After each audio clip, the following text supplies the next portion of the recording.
What is going on, guys? It's SquireTrades here, back with episode 10 of Road to Becoming a Full-Time Trader. It is August 27th at 3:34 p.m. in the afternoon. The market closes in 26 minutes. And really quickly, I just would like to cover today's execution that I ended up making. So coming into the week, we had some bearish price action the last couple weeks. Last week we had a bullish, 2 weeks ago we had a bullish week. Last week was fairly bullish, but not great. So coming into this week, I was thinking most of the time I use internal range liquidity to external range liquidity to decide a bias, or I use external range liquidity to internal range liquidity to decide a bias, right? It has to be one of those two. The market is always going to one of those two things, external range liquidity or internal range liquidity. Okay, so I saw this last week. We came down. This is sell side liquidity right here. This is an external range liquidity. Okay, and we, as you can see here, we swept this low, this external, this swing low here at this point in time, right? So that's external swept. Okay, so then what did we do next, right?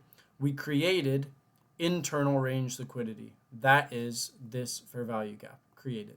So I, coming into today, was expecting a push down into this internal range liquidity and going into next week. So we made this move. Now we've made a swing low, and going into next week, I'm thinking that at some point we'll reach for this external and sweep this buy side liquidity.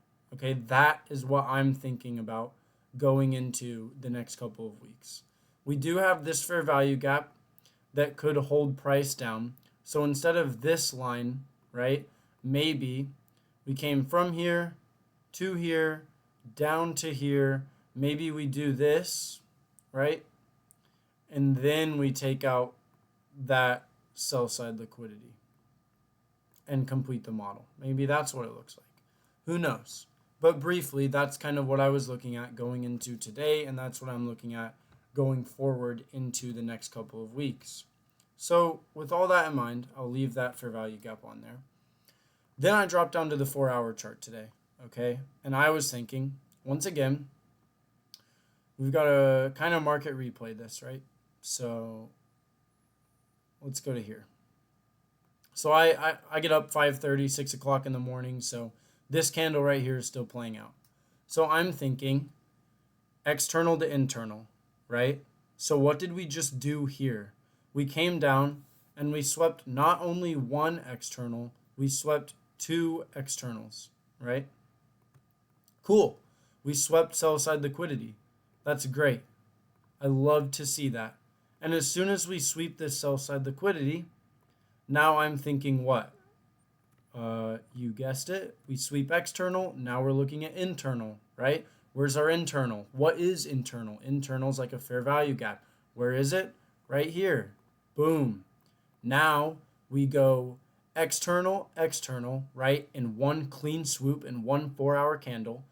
Then we reach up into this internal, right? And referring back to our higher time frame bias, we've got this fair value gap. We need to come get this internal, right? So we come back into the 4-hour. I'm thinking, okay, right. We need to get down into this larger imbalance on a higher time frame, right? So how are we going to do that? Well, we're going to go internal to external once more. So internal here, we're going to come up, grab this internal, and now I'm thinking about this as my sell side liquidity, as my target, right? But what happens if we run through this, right? Where's our next target going to be? Boom, right here, 447.50. This is more sell side liquidity. This is another external swing low, right? So this could also be used as our second target for the day, right? So that's kind of what I was thinking coming into today. So if we drop down to our 15-minute chart here, what are we going to see, right?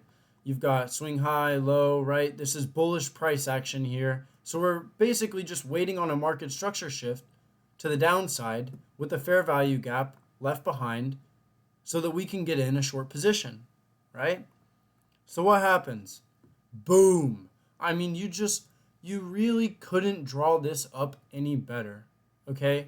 Because what happens here is this ends up getting swept, okay? So swing high, low, high, low, high, low, right? And then what is this external right here? This external is called buy side liquidity. What happens to this buy side liquidity? Oh, you guessed it. It gets swept. When does it get swept? Right before the market displaces to the downside, right? So, boom, we take out London high, we sweep buy side liquidity, we displace through. Here's your market structure shift. And then, guess what happens in the middle of this market structure shift? Oh my, you guessed it. We create, so external, right? Come down, create internal, right? Boom, here's our internal range liquidity. So what are we expecting now that we've taken external, we've taken another external, right? Boom. What are we thinking here? We're thinking the market needs to come back and get internal before it can continue its price leg down, right? What else do we know about when we sweep buy side liquidity and then displace? Well, we know that this is a fair value gap. We also know that we've now created a breaker right here in this candle. Boom, breaker. Look at that.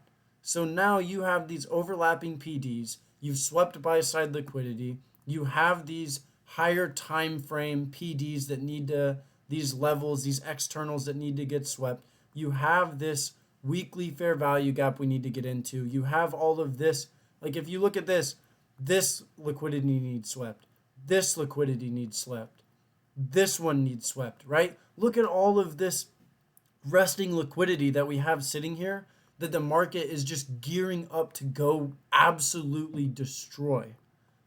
So today, normally, as you guys know, if you've watched any of these videos, what I look for once I've seen what I need to see on the 15-minute, once we've swept this liquidity, once we've displaced market structure shift, created a fair value gap, right? What am I normally looking for, guys? I'm normally looking for a 1-minute model, right? Normally I'm coming down here, boom, right? I'm looking, I'm searching. You know what I did today?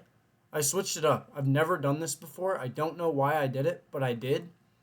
I said, I don't care. I'm just going to take this straight up off the 15-minute chart. I'm going to take this 50-ish, 48.75 point stop, and I'm going to set my NTP down here at this sell side liquidity.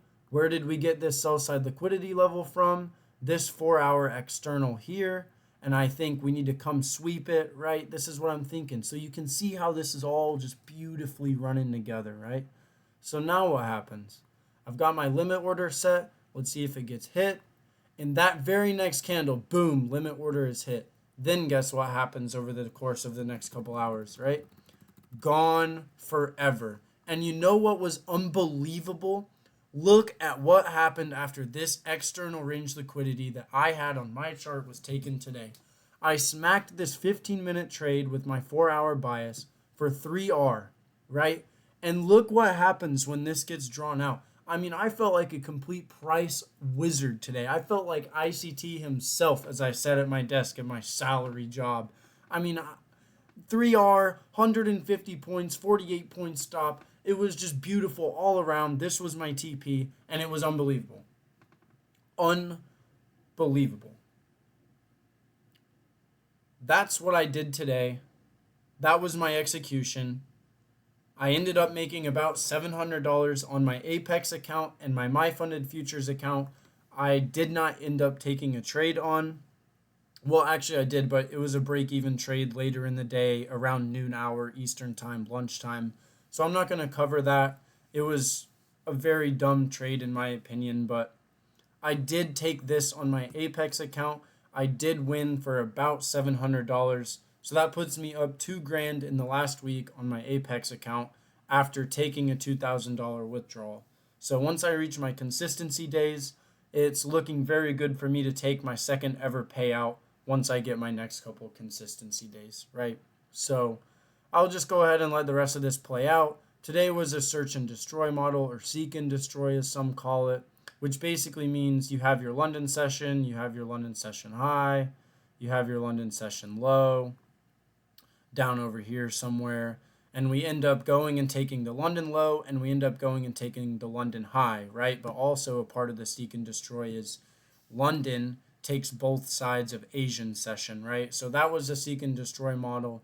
We ended up completing it today, but once this happened, I didn't really care. I got in this morning, I got my 3R, I got my win, I got out, I called it a day, and it was a great day.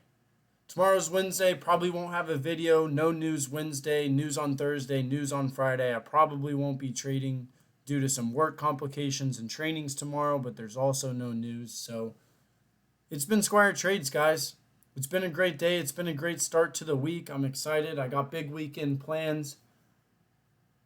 This has been episode 10 of Road to Becoming a Full-Time Trader. It's been SquireTrades. We'll see you guys back on Thursday or Friday for the 11th installment of Road to Becoming a Full-Time Trader.